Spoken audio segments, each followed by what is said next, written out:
Mitch Channon, who is our planned for speaker this evening, has now joined us. Mitch, welcome. Good to see you. Hi, Bill. Hi, everybody. Good to see you.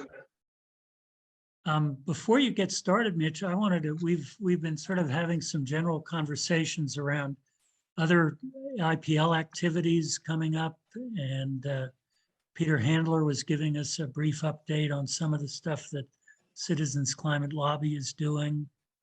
And Bob Ellis told us about some upcoming Earth Day activities that he's involved in at the Academy of Natural Sciences.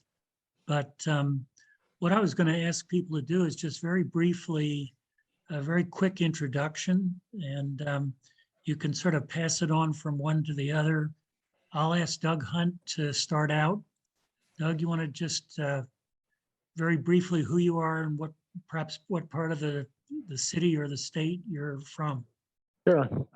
My name's Doug Hunt, and I've been hanging around Pennsylvania for about 15, 20 years, and I live in Haverford, Pennsylvania.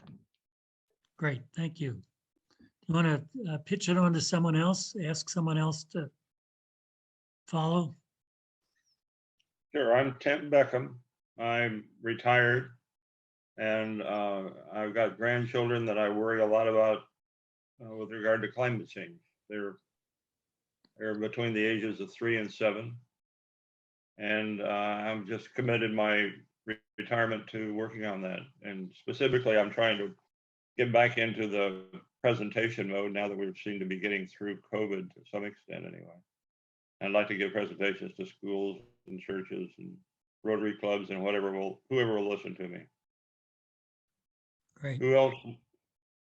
Mary Ann, I'll just call on people in the order I see you on my screen. Mary Ann? Okay, hi, thank you. Yeah, I live in Mount Airy, and I recently joined an organization called Community Net Zero Education Project, which is a relatively new project out of Philadelphia Neighborhood Networks. They have a committee on, I forgot the name, I guess it is a climate committee. It was started by 2 folks, and it was kind of inactive during COVID, but we've started up again the past, I guess 2 or 3 months. So we've planned to present our program and our ideas with the neighborhood at a few venues. One, Mount Airy Day, the Chestnut Hill Garden Festival, and we're also going to be at the ShopRite for Earth Day. So we're a new group. We're small, but we're trying to get more people, and hopefully that'll happen as we get out in the community more and work with Philly Neighborhood Network as well. Yeah, I'm with Mary Ann in the membership of that group too, and our main focus is on presentations and tabling at events where we can distribute literature. So presentations, that's what attracted me to it. It's very good. It's a very effective, strong organization, I would say, strong people in it. I'll go next. I'm Bob Sure, Ellis. Bob. I'm with the Climate Reality Project, Philadelphia chapter. I live in Fairmount by the Art Museum. But I want to talk about specifically why I'm at this meeting tonight.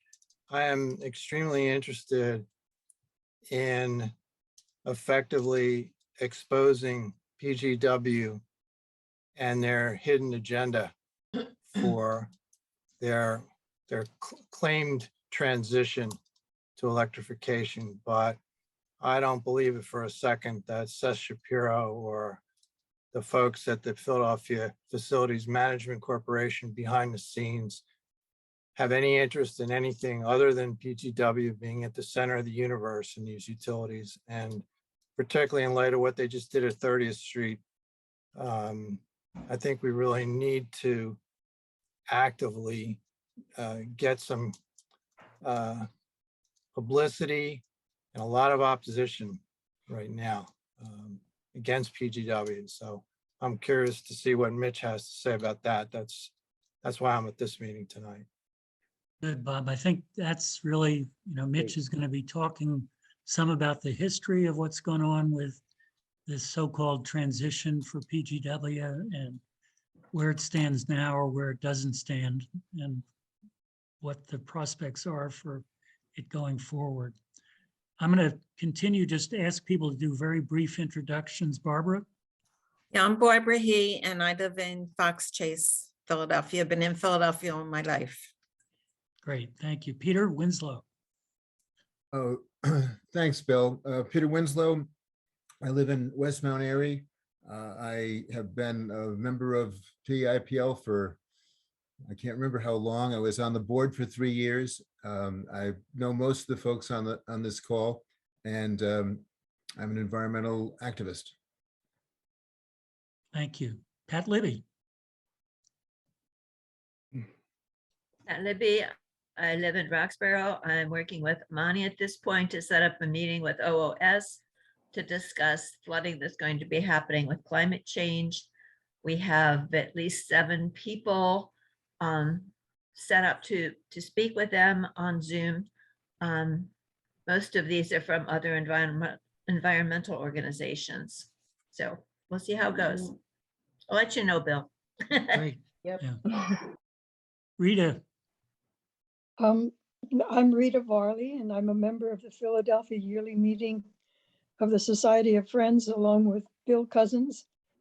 And we're both also members of the Eco-Justice Collaborative of Yearly Meeting, which is quite involved now in developing, advocating, and actually focusing on Reggie right now quite a bit, among Great. many other things. And people who I can't see, but I can see their names. Elizabeth Evela. If I apologize for mispronouncing your last name. That's fine. I've tried to get my camera, sorry. But I'm in the Spring Garden neighborhood of Philadelphia. I've been in Philadelphia for 4 years. I'm trying to find a church congregation that is as passionate about creation care as I am, and I'm having a devil of a time doing it. So what I'm doing is now trying to learn about who's doing, who's thinking about these things and working on these topics in Philadelphia. And ultimately, I may make a pitch to the congregation I've been attending to try to consider this as a new mission focus of theirs. And I figure the better networked I can become, the better case I can make to try to convince them to devote some time, talents, and resources towards this important work. Thank you. Elizabeth, what's your denomination? Beg your pardon, I'm sorry. What's your denomination? A Presbyterian. Oh, Yeah, well, but I'm kind of an interdenominational sort of approach, but that's my my upbringing is in that church. And I do find a lot of people, they bring these traditions with them during, throughout their lives. But it's a great congregation, and I certainly wish that even in terms of perhaps environmental justice, they can broaden their thinking and their mission focus to include this work. do you know Yeah. church at Summit Presbyterian? No. Why don't you drop your contact information in the chat or send it to Bill or something, or to Amani, and we can put you in touch with her. There are many congregations that are very focused on climate disruption issues in Philadelphia. Doug Hunt is, can talk about how it works in the suburbs. But one of the things that we need is new congregations that will join the advocacy. So maybe you should stay where you are and fight for inclusion on the agenda of your church. I am all with you on that. I believe work it from the inside. Thank you. Thank you, Elizabeth. Haley, I see you next on my screen. Hi everyone, my name is Haley Brundage and I am a fellow with PAIPL and I am in the Scranton area. Oh, great. Glad you could join us. Dara Bortman. Hi, everybody. Can you hear me? Yes, Loud loud and clear. I know quite a few people on this call. Love PA IPL. Been involved and sponsored the ride for many years. I'm on the board of the American Solar Energy Society at the national level. Also, very involved at the Pennsylvania and New Jersey solar level, policy level also, and recently just moved into Philadelphia. So I'm also in the Fairmount Spring Garden area. So welcome and hello to the other folks that are on here in that area. And I'm excited to get more involved with PA IPL in the Philadelphia area. And Mitch, I'm very excited to hear what you have to say today. Great. And I see two more people and then we'll get to Mitch's talk. Phyllis? I'm Phyllis Blumberg. I'm not sure. Can you hear me? Yes. Okay. I'm on a laptop that I'm not usually using, and I'm on the board of IPL, and I'm very interested in Mitch's talk. Thank you. And David, glad you could join us. Hi, everyone. Oop, I may have lost you. No, we've got you. Okay. So I'm the executive director of Pennsylvania Interfaith Power and Light. I just wanted to jump on. I'm actually a Philly native, but I currently live in North Central PA. But I just wanted to pop onto the call to make sure everything's going well. My boys are both under the weather, and I feel I'm getting sick, so I may leave a little bit early. But I'm looking forward to at least seeing the recording of tonight's presentation. So thank you all for being here. Yeah, glad you could join us. Mitch, I'm going to turn it over to you. Mitch is a longtime climate activist in this area. I got to know him first when he was working on the opposition to the gas-fired electric generating station in the lower Germantown and Nicetown area of the city. And that campaign was unsuccessful, but Mitch has been undeterred. He's kept working on these issues and has been involved with Power Interfaith on their work to on PGW just transition. So Mitch, I'm going to let you take the floor, and you can, if you'd like to fill in any more background, that would be great. But Bill, please don't say that that's been unsuccessful. It's ongoing, and we have to measure success in terms of what's possible. Well, we didn't keep the plant from getting built, but you're right. It may still get shut down. So yes, thank you, Peter, for the correction. Mitch, go for it. You're on. Sure. Okay. Thanks, everybody. It's great to see. I know several of you, and it's great to see you. And great to meet new folks. I did not prepare very formally, and I did not have time to make slides, but we also don't have a lot of time. So maybe that is all for the best. Yeah, as Bill said, we can go till 8:30 if we need to. Some people may need to leave, but oh, okay. Okay. We have time. So. Okay, great. Well, I am a member of Power Interfaith, which is a statewide, or not quite statewide, but an organization made up of congregations in various parts of Pennsylvania that works for racial and economic justice on a livable planet. And I've been involved with organizing work of different kinds for about 25 years, and with climate justice work for about 8 years here in Philly. Yeah, and as Bill said, I am a member, one of the conveners of a committee within Power called the PGW Just Transition Campaign Committee. Yeah, we started maybe about 15 months ago, but Power has been doing some organizing work related to PGW since 2018. I'll give a little bit more of the history in a little bit, but our campaign is, we work very closely with a number of partners across the city, and I'll share a little bit about that as well. But the goals that we established are fourfold. We're pushing for a rapid shift from the use of natural gas and other fossil fuels to heat buildings in Philadelphia to renewable energy in order to protect a livable climate. We're working to guarantee affordable energy to all Philadelphians. We're working to improve public health by reducing and eliminating toxic air pollution. And we're looking to protect and create good union jobs.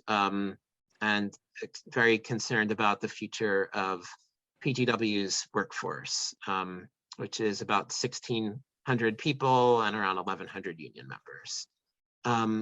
So as probably everybody knows, PGW is our municipal gas utility here in Philly. It's the largest publicly owned gas utility in the United States. It serves hundreds of thousands of customers, has revenue of, I forget the total budget, but in excess of $700 million a year, like $1 billion of debt, and a vast network of pipelines, many of which are extremely old, some of the oldest gas pipes in the United States. Philadelphia also has a very high energy burden, with low-income residents paying a very large portion of their income for gas and electricity. So we have multiple intersecting crises that we're trying to address, both the climate crisis, the severe, incredibly high rates of asthma in low-income communities in Philadelphia, the unaffordable energy bills, the problem of the safety risk that's presented by having extremely old and fragile gas pipes running all over the city. There was a fatal explosion in 2019 that blew up, I think, 4 houses and killed 2 people in South Philly. So there's a lot of intersecting problems, and we are aiming to win a transformation of PGW at the same time that we're supporting efforts to transform all of our buildings in Philadelphia. We know that in order to preserve a livable climate, we have to end the use of all fossil fuels ASAP. The city's official goal is to be carbon neutral by 2050. I believe that is too late, and really we have 20 years or so, really less than that. But we basically have to transform our buildings and our utility in no more than a 20-year time frame. Across the country, there is an increasing focus on the impact of fossil fuel combustion in buildings as a major contributor to the climate crisis, and an increasing focus on campaigns to win bans on new gas connections and public investment and policies to promote the use of zero carbon heating sources in buildings. And one of those areas is sort of an ongoing fight with gas utilities and an effort to transform gas utilities in cities and in cities all over the United States. So here in Philly, our gas utility is owned by the city of Philadelphia. And in theory, that should give us some additional measure or some additional ability to determine the direction of the utility, its budgets, its business practices, and its long-term plans. In practice, it's extremely difficult to win any meaningful control over the public utility, but we still believe that the fact that it is publicly owned does give us some capacity to do that. Power started its work around PGW in 2018 when there was a proposal for the utility and a private partner to build a new liquefied natural gas facility in South Philadelphia that would store liquefied natural gas and then sell it to customers outside the city. That project was framed at the time by its proponents, including City Council member Derek Green, as a way to help address the crisis of energy poverty. The idea was that additional revenue for PGW from customers outside the city would help to shore up the utilities finances and avert the need for rate hikes. And so the idea was that selling more LNG, would be good for low-income Philadelphians. That was a challenging organizing campaign. And at the time, there was some different strategies that various organizations were pursuing, but power played a role in trying to basically in building some alignment around with a number of groups to say, actually, the problem that you're calling attention to is real and extremely important. There is a crisis of energy poverty in Philadelphia. Expanding the fossil fuel industry is not a real solution to that problem. So we need to figure out how we can actually plot a different course for this utility in order to make sure that everyone has energy at rates they can afford, with, at the same time that we're plotting for a transition from fossil fuels to renewable energy. And so Power and other groups, strongly opposed the new facility, and we called for City Council to initiate a participatory and transparent planning process for the future of the utility. We did not succeed in stopping approval of the gas facility. 4 out of 17 City Council members voted against it, but kind of incredibly, there was an announcement just last week that, 3 years later, the company that was supposed to be building it decided it's not viable and they're not doing it. So that project will not be built after all that, which is good news. But it definitely, that campaign brought all these issues into focus for Power and a number of other groups. So there's a real, so we have ideas about what we would like to see happen in terms of a planning process and then specific technologies and solutions that we think could be implemented. We do not have all the answers. We do not yet know what will work. And honestly, I don't think anybody does yet anywhere in the country, but people are pushing forward with a variety of experiments and campaigns that I think are all very promising. I would say in Philly, there are 2 sort of overlapping questions, and the answer, it's not clear that there is a single answer to both of them. One question is, how do we heat every building in Philadelphia without fossil fuels in a way that is reliable, in a way that makes sure everyone can be warm in the winter and cool in the summer without it, without having to choose between paying for food, medicine, and utilities, and in a way that is healthy and safe. There's also a question of what do we do about our utility? There are some folks who imagine a future where we just don't need a utility to provide heat, and PGW could just vanish and that would be okay. Another perspective is that a utility that is focused on providing heating and for us also cooling can provide can bring about solutions to that problem in a way that only a utility would be able to do so. So they have a unique ability to enact some solutions that would be really valuable to put forward. And we're very concerned about the workforce as well.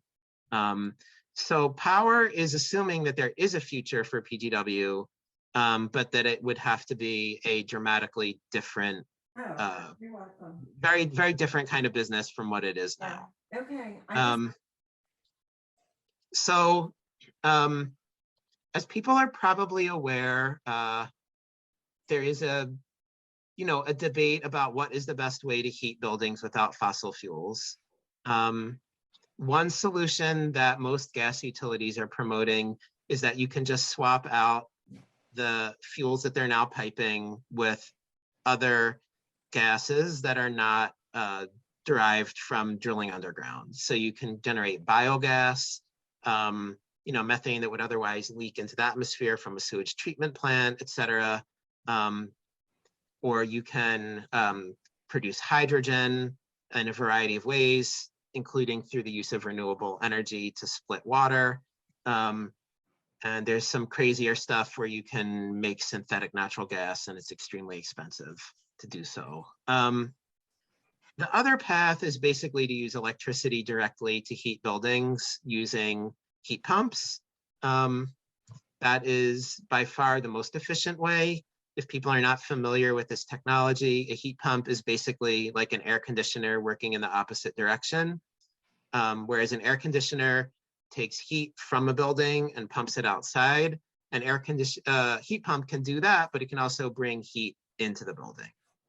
So there are lots of, and then there are two different kinds of heat pumps. One, well, there's more than two, but basically you can move heat from the air outside the building into the building or vice versa, or you can use ground source heat pumps that transfer heat from the ground into the building or from the building into the ground. And that is by far the most efficient way to provide heating or cooling for reasons that we can get into. So across the country, a number of organizations are advocating that gas utilities reinvent themselves as providers of thermal energy, heating or cooling using ground source heat pumps. And they can do that by making use of the public right-of-way, which basically only a utility can do.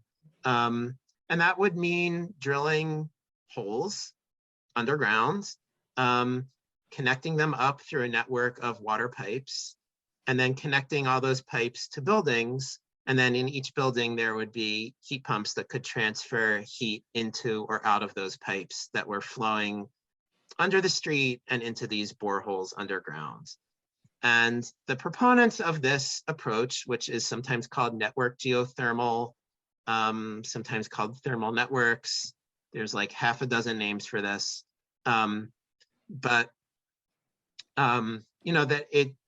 The upfront costs are higher than with other methods, but the energy cost is lower, and there are a number of other advantages to doing this as well. And so we can talk more about the technology if folks would like, but there are advocacy and organizing efforts in various parts of the country to start moving gas utilities to pilot this approach. A few gas utilities are starting to do this now in Massachusetts in particular, and Power has concluded that this appears to be an especially promising pathway for PGW that could retain the workforce, provide affordable heating and cooling without fossil fuels, and that this would be a really good niche for PGW. A utility can do this, and individual building owners really cannot. So we have been advocating for PGW to start moving in this direction. And I can talk a little bit more about the strategies that we're pursuing there. But while we've been raising up this idea, PGW, the city of Philadelphia has commissioned a study about the future of PGW they call it a low carbon future, although we continue to say it should be a no carbon future. And they have started to examine this option as well as a number of others that I can talk more about. But there's a real debate underway about what the future of the utility will be. We have put forward a potential partial solution that we want them to really dig into, no pun intended. Well, it was kind of intended. to be honest. And yeah, and so there are hearings going on in city council to evaluate the different options for the future. We have chosen to fight over the budget that PGW's budget has to be approved by a regulator here in Philadelphia and by city council. And so we're pressing for accountability there to get them to start putting money into preliminary planning for piloting this so-called network geothermal technology. There are a number of other fights that are underway. PGW has been involved in writing a preemption bill that would take away the right of Philadelphia to regulate what kinds of energy are used in buildings. They are aggressively pursuing new customers and trying to expand their gas network. They have fought improvements to the building code that would advance electrification of heating. So we have been organizing sort of on all fronts to curb those bad practices while trying to push them in a positive direction. And fighting also over gas shutoff, utility shutoffs, trying to make sure that people, their rights to affordable energy are upheld through a variety of means. So that was longer than I intended to present. I am sorry about that. I hope it made sense, and I would be happy to answer questions. Mitch, could you address Bob Ellis's question about the PGW effort to expand customers, for example, the big Amtrak win to provide gas for heating 30th Street Station? I mean, is that sure part of PGW's bad behavior you were talking about? I mean, PGW's business plan is to seek new customers wherever they can. And currently the only thing that they do is sell gas. So yeah, they are, they are pursuing contracts to provide gas to brand new developments, such as the Hilco Bellwether district that will replace the old PES refinery in South Philadelphia. They've just asked for $3 million to lay new gas pipes to that site. And then they are trying to basically take customers from the steam loop. I don't know if people are familiar with this, but basically, I'm trying to think of the short version. There is a network of pipes in Center City and University City that delivers steam to buildings that is used to heat those buildings.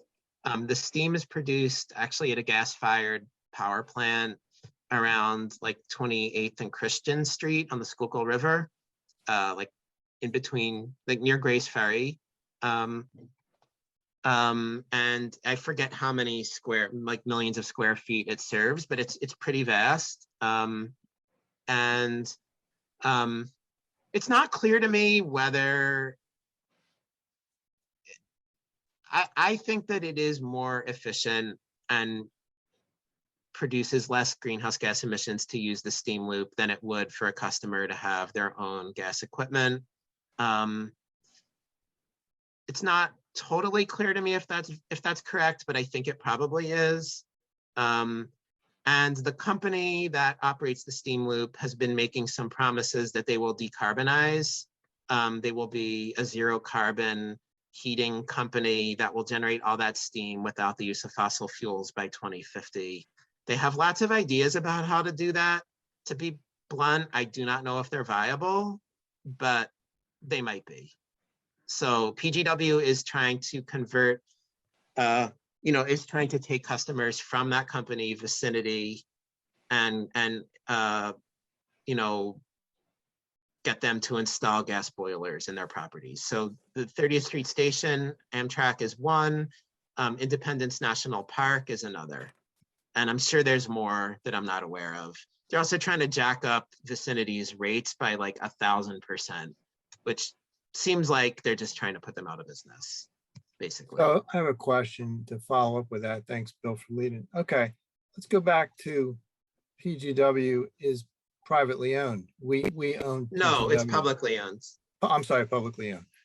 Why do we let them continue with their agenda? Why is not the mayor or the PFMC stepping in and saying, this is not the long range view for what's good for Philadelphia. What it just seems like there's other agendas in the background that we don't know about. I mean, I'm trying to think of a concise answer. Like, we don't know everything about what is going on in those rooms. I think that there is a status quo bias. Nobody knows what to do really, other than what they're doing now.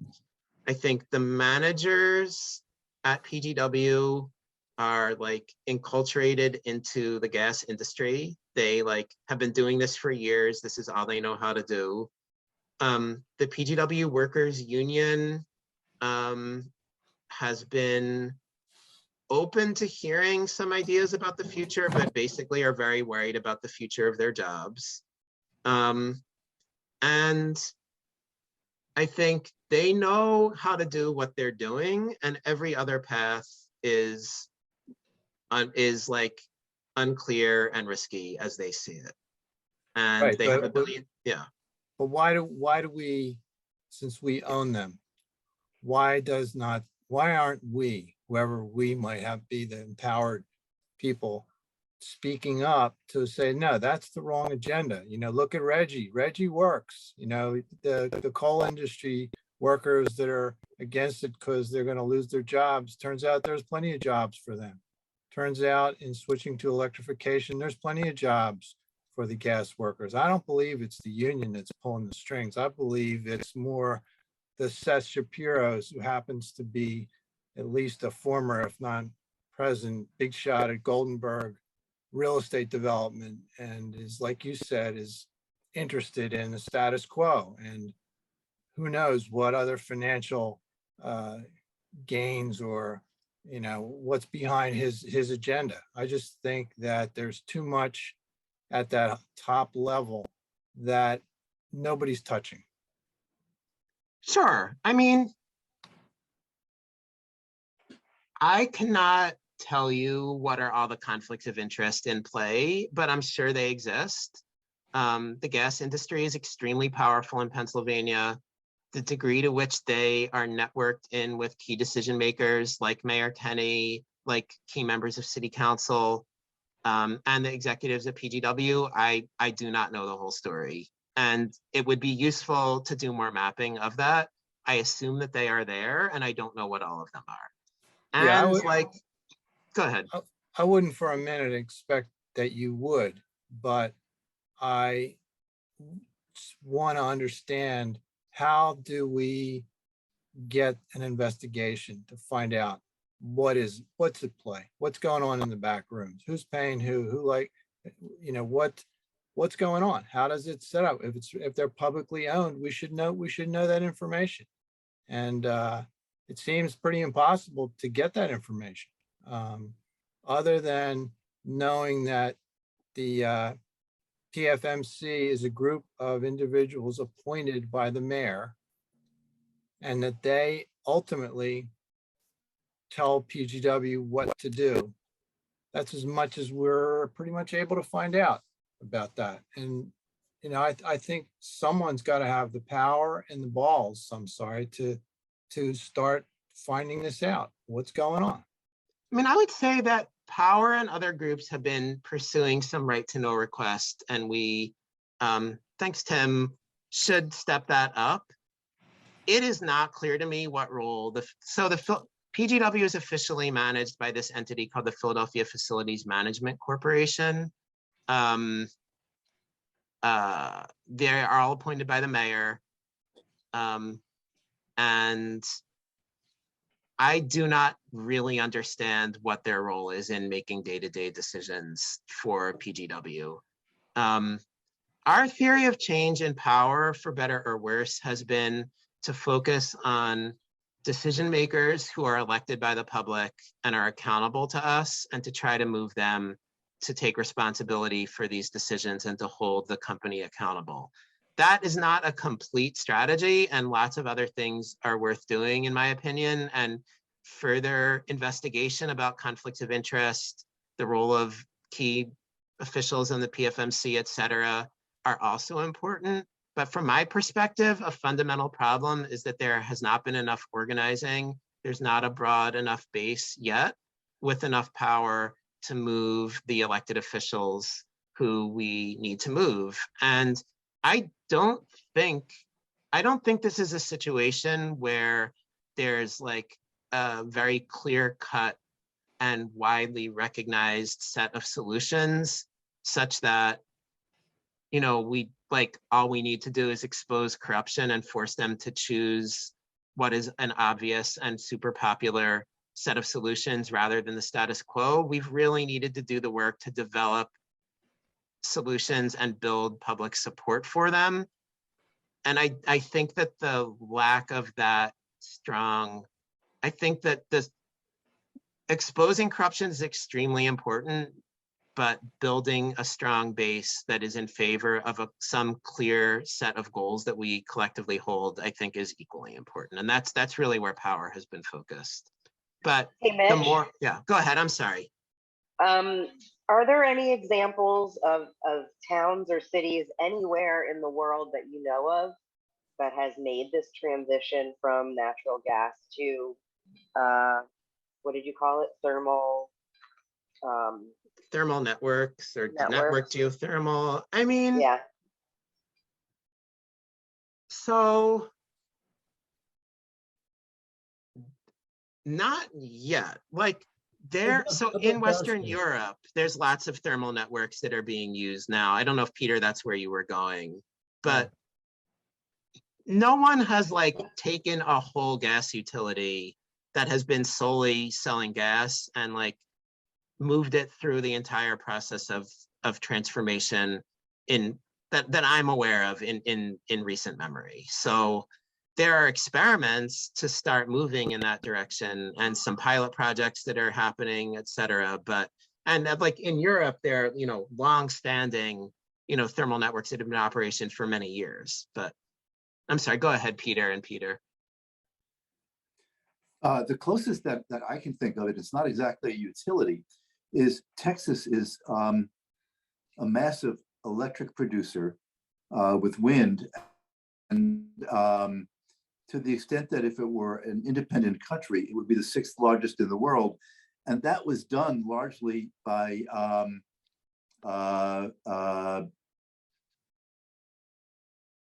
T-Bone Pickens, an oil man, because he saw a profit in that. And you know, to me, that there is some parallel with perhaps a PGW as an energy company owned by the municipal energy company becoming, or a gas company becoming an energy company.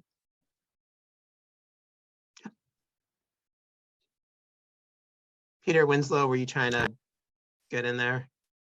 No, just to answer the question, I don't think that the transition that we're talking about has actually been made anywhere yet. I think Philadelphia is at the front line as far as this is concerned.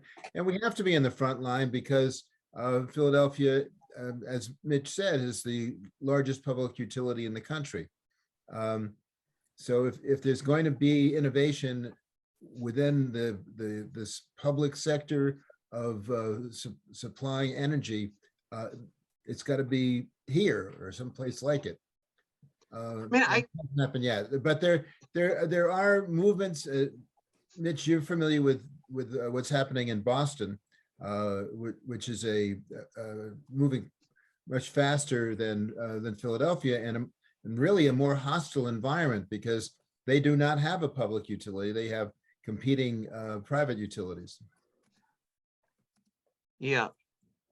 Is there an opportunity to do some kind of like a pilot program, or is this the kind of thing where it's really all or nothing expense-wise? It doesn't make sense to do a smaller, like micro version of this in the neighborhood or something like that. No, that's what we're pushing for, is that like a small pilot to start. Yeah. I mean, we would not, to do this citywide would be like, a very large amount of money and a lot of work. No one will do that until we pilot it. Yeah, and Ditto, there needs to be a proof of concept and also a learning curve for the workers at PGW to learn the new skills that would be involved in the geothermal network. Some of the activities are the same, you're digging trenches, laying pipes and things like that, but the engineering aspects of it are new and would have to be inculcated into the culture of PGW in a transition. Is that the kind of thing that can be imported or trained from another existing organization that's already doing thermal network? I think so. I mean, we are in dialogue with an organization called HEAT, HEET in Massachusetts that has been organizing around this. We've had them testify to city council and had them speak at a webinar, and they're developing like a whole like nationwide, I forget what they're calling it, but a whole network of people who are working on these projects in their cities, including policymakers and executives and advocates, and sharing data and designs and all that stuff. So if PGW wanted to pilot this, they absolutely could do so. And Power is pushing for them to, oh, thank you, Bob. I will be in touch with you about that. Power is pushing for PGW to allocate $500,000 in their capital budget for next year for basically advanced engineering for like preliminary design work, so that they can then prepare a real capital budget proposal for a pilot in the following year. Has there been any like capacity analysis for how the Pico grid could handle this transition in Philadelphia? Not really. One of the advantages of, well, this may be way too wonky for this meeting, but I will say that one of the advantages of using the thermal networks is that it would likely mean much less peak demand on the electric grid, because during very cold temperatures, the ground source heat pumps are way more efficient than the air source heat pumps. And so using this technology would reduce the need to add more electric capacity. But yeah, we're going to talk tomorrow with someone from another organization that may be able to do some of the electric grid capacity analysis for this. There's one of the other groups that I've been involved with a little bit is Geodelphia. Are you familiar with those folks? Mm-hmm. Jack Deanna is probably the best expert that I'm aware of on the ins and outs of all of this, having successfully managed projects for the city of Albany, New York. I know that, and he did stuff on a national level as well. He's definitely a resource that should be used. Yeah, Peter Winslow and I have both been in touch with Jack. Okay. Jack is our go-to guy. Yeah. He knows his stuff. Yes, he does. And I'll say there are individual buildings that use ground source heat pumps in Philly now, and quite a few. Yeah, so there's a high school in Kensington. The Friends Center has a ground source heat pump. Bartram's Garden, the German Society, Penn State facility at the Navy Yard, and there's a host of others. And there are some networks already in operation in our area too, including Westchester University. They use this approach to heat and cool about half of the campus. And that's pretty new. They installed that in the last 8 years. So, and there are some effort to start moving forward electrification using air source heat pumps in Philadelphia too, including the Philadelphia Energy Authority through their Built to Last program. So, which is a comprehensive home repair and hopefully electrification and solarization program for low-income residents. So there's a lot of things moving. I mean, this isn't really moving yet, but we hope it will. I have sort of a techie question, Mitch. My understanding is that a lot of homes in Philadelphia have old conventional cast iron radiators. Yeah. And, you know, a challenge, as I understand it, would be that I know the air source heat pumps, if you do an air to water exchange, it doesn't get the water up to a hot enough temperature to run a conventional cast iron radiator hydronic system efficiently. And I'm curious whether a water source, whether ground source can get the water temperatures higher so that you wouldn't have to be replacing the radiators in the older homes that have these cast iron radiators. Bill, in a project that I was involved in New Jersey, the solution was to use a ground source heat pump and convert the energy into air conditioning and heating in a HVAC system, so that it was the air was heated rather than heating water for radiators, and that is a let's say a more effective and efficient solution for using ground source heat pumps, because how we can explain it.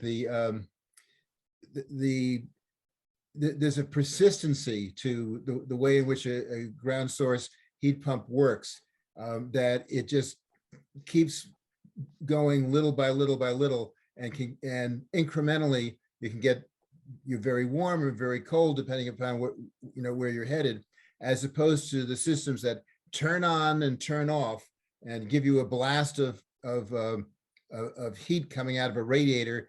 It bangs perhaps, but you get a lot of heat that comes out and then it shuts down.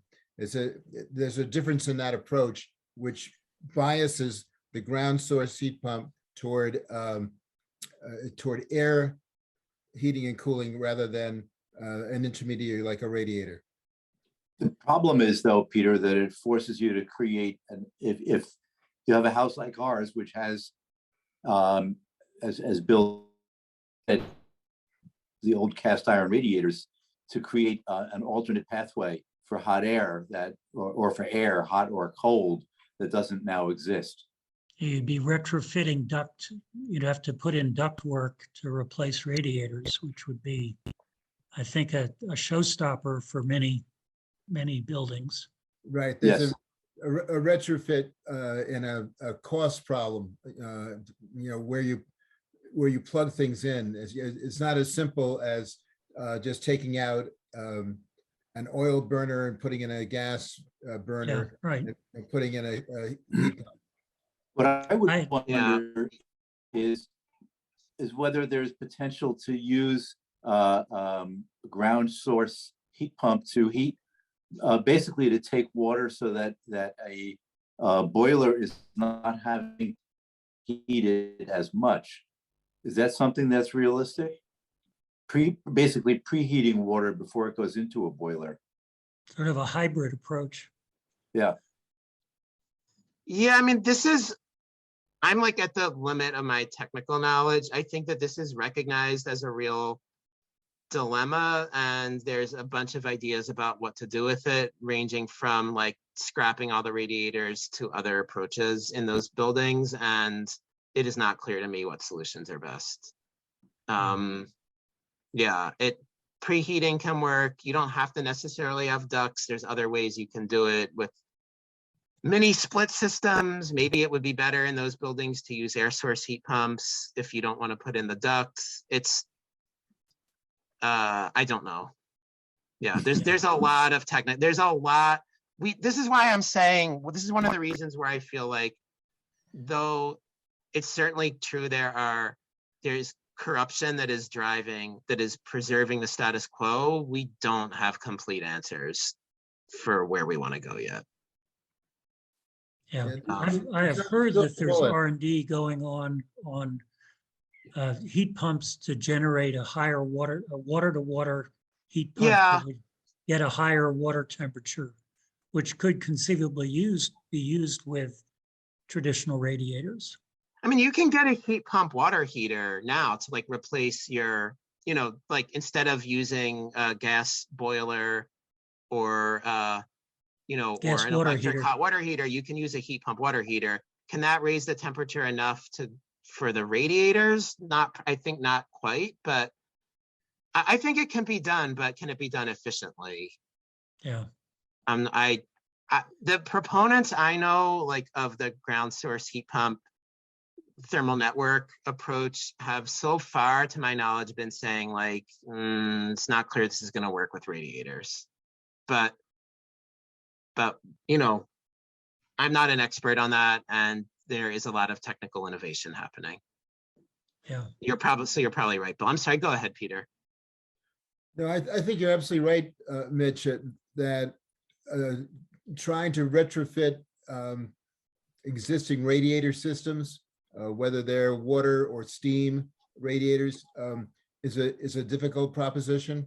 There's a system that I saw several years ago that was being innovated at Carnegie Mellon University in Pittsburgh in their Department of Architecture, where they had a chilled water pipes that they put in, and had a series of very slow moving or agitating fans that worked with very low electric power, and essentially, aside from that, a passive system that was extraordinarily effective in cooling.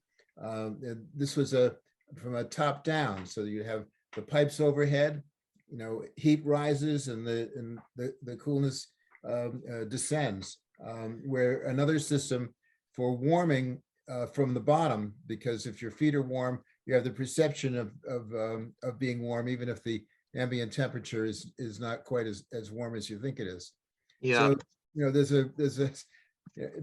there are a lot of approaches to all of this. And going back to Robert, what you were asking before, or maybe it was Dara was saying, is there a citywide solution? The PGW system has been built up over time in sections, and some are very old and some are much newer, and the different neighborhoods have been serviced with different equipment. So there's really not one universal way in which PGW delivers energy to people. It's really a mosaic of different kinds of systems that they've thrown together, and that they don't really describe very well. We can't really find out what those systems are, but what we're probably going to be looking at is a transition that has lots of different components to it. Some that would happen sooner than later, some that might be one kind of a solution in one place, another kind of a solution in another place. I want to be respectful of people's time, and it is 8:30, and this has been, I think, a very informative and fruitful discussion. Mitch, I want to thank you for joining us and being able to participate with us. If people have additional questions, are you comfortable putting your contact information in the chat, and folks who would like to talk some more could follow up? That's great. Just put it in there, and I added 2 links for a podcast with the co-directors of HEAT about the thermal network advocacy, and an article from Canary Media, which provides a sort of short introduction. Can I just share one more really quick thing, if that's okay, which is, thank you, Dara. Absolutely. Great to see you. Sure. Just that regardless of which heating and cooling technologies are going to be used, we just in Philadelphia and across the state have an enormous need to just invest in basic home repairs that is running into the billions of dollars. And that will be indispensable for any transition off of fossil fuels in these buildings. And so Senator Nikhil Saval's whole home repair bill is starting to pick up bipartisan support in the PA legislature. And I feel like there's no way we could do too much to advance that in the coming weeks. And anything that people can do to move that, and in particular through connections in other parts of the state outside the Philadelphia area, would be really, really useful and would advance the transition off of fossil fuels, as well as improving people's health and safety and reducing their energy bills in the short term. It's not an electrification program, but I think it will go a long way towards advancing these goals and prepare us for replacing this heating equipment. So I was in Harrisburg yesterday for a lobby day in support of Saval's bill. And the representative Inamurato from Pittsburgh has just introduced the co-sponsorship memo appeared yesterday for the companion bill in the House of Representatives. So there now is a bill we can talk to our representatives about supporting, as well as Saval's bill in the Senate.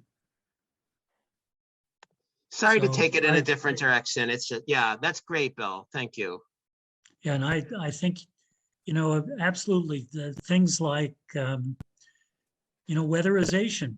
Weatherization is wonderful, but for example, Energy Coordinating Agency here in Philadelphia, they cannot accept a otherwise qualified person for weatherization if their roof leaks and they don't have money to repair leaking roofs, or if there's a plumbing problem which is causing mold that also would put moisture into the insulation. So there are people who get rejected from weatherization because of other home problems, and this whole home repair bill would allow those kinds of problems to be addressed. So it would free up people to be able to take advantage of programs like the federal weatherization support. So, I think it's, as Mitch said, it's a good pitch, and it's an important piece of legislation that we should get behind. I think Thank you, Bill. the estimate is to cover all the homes that could be qualified.